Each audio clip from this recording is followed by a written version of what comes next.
मागील काही दिवसांपूर्वी संभाजी भिडे यांनी पुणे येथे बोलताना आपल्याला वारकरी धारकरी संगम हा कार्यक्रम करायचा आहे, त्याचबरोबर गोमाता, भारतमाता, वेदमाता सारख्या 7 मातांच्या संरक्षणासाठी वाटेल ते करायला तयार असणे पाहिजे.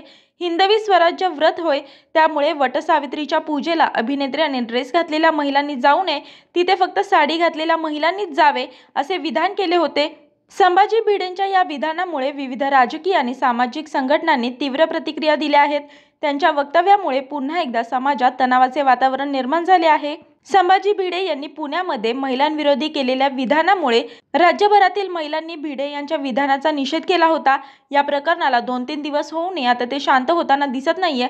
या प्रकरणी पुण्यातील महिलांनी भिडे यांनी केलेल्या विधानाचा निषेध करण्यासाठी संभाजी भिडे यांच्या प्रतिमेला जोडे मारो आंदोलन केले. यावेळी महिलांनी प्रतिक्रिया देत भिडे भाजपच्या सांगण्यावरून अशी विधाने करत महत्त्वाच्या प्रश्नांवरील लक्ष हटवण्याचा प्रयत्न करतात.